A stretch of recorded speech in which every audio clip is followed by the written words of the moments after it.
Good afternoon, it's Rachel here, and I'm just here with a quick Etsy update. So I have some more 100-piece packs. These ones are open because they're missing the stamps. I haven't added the stamps yet, but they have. I told you I had documents from the 1800s. This is 1830s, this one. But they were, this is watermarked, it's not mold. But it did have a part that had mold on it, so I tore them up. There was a good opportunity to tear them up, so there were, you know, lots of little bits to collage with. And then they've got all kinds. There's a few images in them. They've got old magazine pages, book pages. They've got bits and pieces of invoices in them. Some of the papers, some of them have like, some of these papers are quite transparent, like this one. You can see out, almost see through it. It's really cool.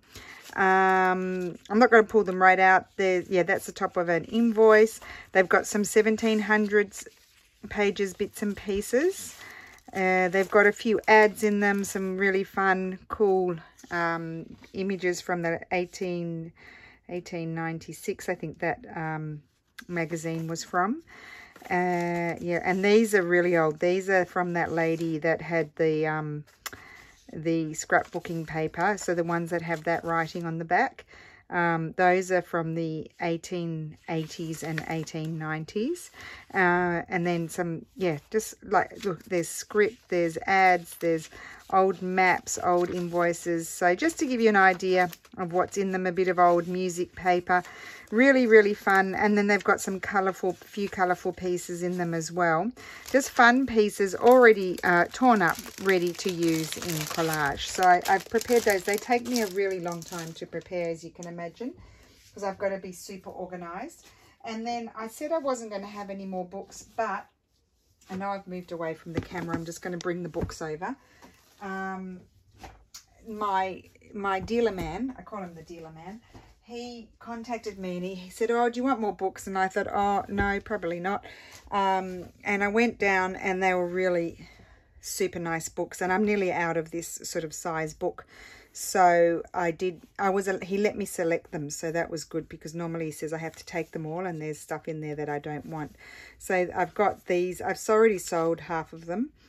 The ones that I put in. I have some more to put in, but they take a long time to photograph and prepare. But for just to give you an idea, this one's 1858. So really yummy papers.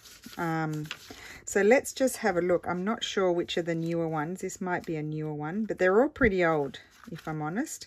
This one's 1877. So let's put them in order. I should have done that before I did the video. This one's 1844. So that one goes on top, just so we can see the. Someone asked me well, how do I tell the difference in paper? That one's 1840. They're all around the that's 1835. They're all around, nearly all in the 1829, nearly all in the 1800s. This one's old, 1890, so that's a newer one, 140 years old, 1897. So we'll quickly just have a look at the differences in paper. 1877, I can't remember what's on the bottom there. 1911, that's newer, but a super nice cover on that one. And then this one, 1855 or 53. So you'll see the difference in paper. So this is 1829. So in the 1800s you have that, it's sort of like the rag paper, and this one you can't feel it so much, but quite often you can feel the imprint of the text. But if you look at the font's fairly similar, and you'll just see the color of the paper, the type of font, and the feel of the paper. It's thicker, it's stronger, because it has that element of rag. So this one's 1829. I had one from 1700s, but I haven't got that one. I don't have that one. See this paper here again. This one's 1835. That's the cover, leather spine. And yes, you can feel a little bit the imprint of the type in there, and it's thicker. It's thicker paper. So this one was 1840. Again, yeah, it's a different, I don't know, it's just a different color paper and different font sort of thing. And when you get the really scraggy ones, they're this one's a little bit thinner. That one's 1844.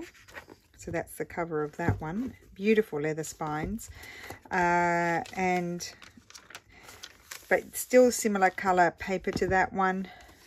We're still here. We're still in the middle. Oh, yep, this one was 1858. So this one was 18. What was this one? 1855. Well, this one breaks the rules because this one has, but I don't know how to explain it. But yes, this one's a typical color sort of paper. It's different to this one. See, but it is. You can tell it's older. So it's mid-1800s when you also see these types of papers. That one was similar to the other one, the 1840 one. This one's actually in Latin. And then here, what date was this one? It's got the marbly sort of paper. It's a print of marble paper. This one's 1877. What do we have over here? So I'm just 1877 as well. So let's have a look at these. Still nice paper. Nice type of paper. It's not shiny. This one, you can feel the imprint on this one. So this one is an Italian book, Esposizione Popolare Dottrina Cristiana. So it's a religious book. But some of them are sort of falling apart too. So I think they're a nice thing. Look at that. So they're a nice thing to be able to alter and then have a nice bundle of old pages to play with. Or you can add them to, this one, look, has the lovely marbling on the edge. And it's falling apart. Or you can, a beautiful green leather spine, excuse me, I keep thinking, or you can add them to your collection of books.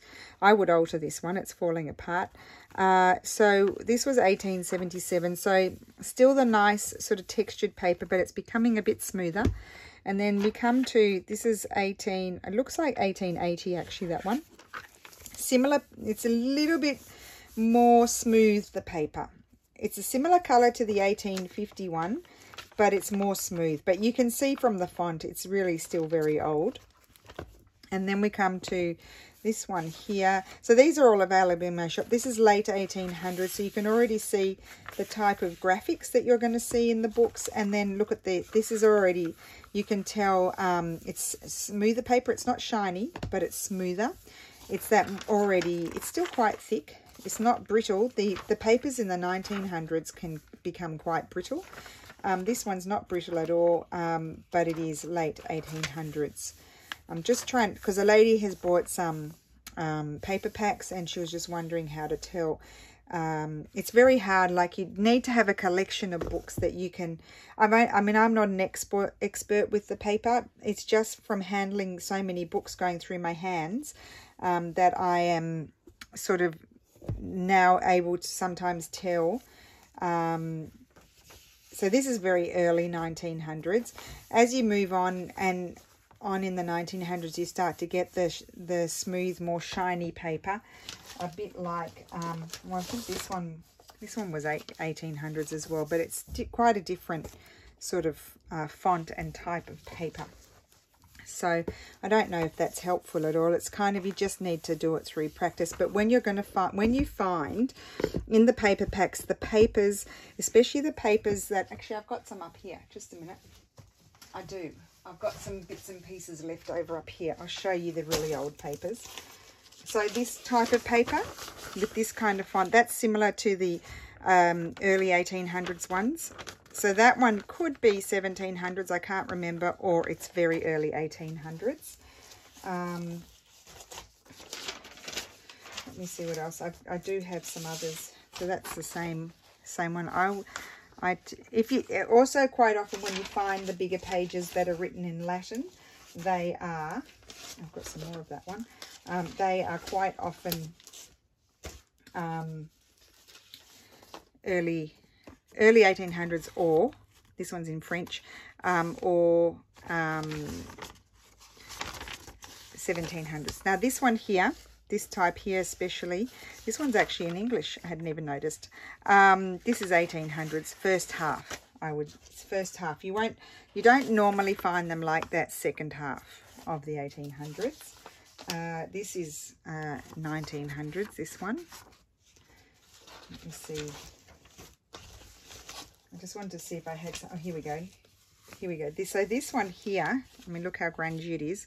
This is 1751. Yeah, 1751. And you can see the type of paper that it is. It's quite often they're still in good condition too. You get this kind of font and that. It's quite often that kind of font. So take note of that. And they are quite often 1700 or around 1800. But usually 17. This is a mid. I would say this one was around 1850s, 1840s, similar to the other one. And I'd say this one was mid 1800s as well. There. See, I've just got bits and pieces left over. Let's have a look at this one. 1832 this was. I don't have any of the written pages there. There's a few of the illustrations. 1832, yeah. I don't know what they're doing. Oh, look what is in the spine. I'm getting distracted now. Better concentrate. Yeah, so this one I would say could be late 1800s. Yeah, I think that was in the 1800s. And just to give you an idea, 1892 this one. So still not shiny paper. Occasionally it's a bit smooth, the paper, but this is late 1800s. This one here, it has the date on the front there, 1892. And then here's another super old 1700s, very grungy. Look at that. And that one's written in... No, that's written in Italian. I thought it was going to be L'ultimo che lì. Yeah, it's a kind of in Italian, that one. Yeah, so that's 1700s, that one. And this was 1700s, this one. See, I ripped it. So I try not to rip them. But yeah, that's 1700s as well. So I hope that helps a little bit with the book pages. When they're this type of paper, 1700s, to first half of the 1800s, I would say. Then you start to come to this type of font and paper, and you're going towards the middle to the 1870s, and then you're moving into this type here, and you're in the late 1800s, and then you go to the more smooth papers. And that's just very general, because sometimes there's something that throws a spanner in the works and it doesn't follow the rules, sort of. Well, it's not a rule, but it's just what I've noticed. So there you go. So sorry to waffle on. I just wanted to show you those things. I have also finished some beginner's journal kits. I'll do a video to show those, but I haven't put them in my shop yet. I need to photograph them. So, and I have a limited supply of those. They've been on the go for like months. I don't know. I kept stopping and starting with them because I put some there's handmade elements in them, but you'll see that when I do the video. So thank you so much for watching, and I will see you again soon. Bye.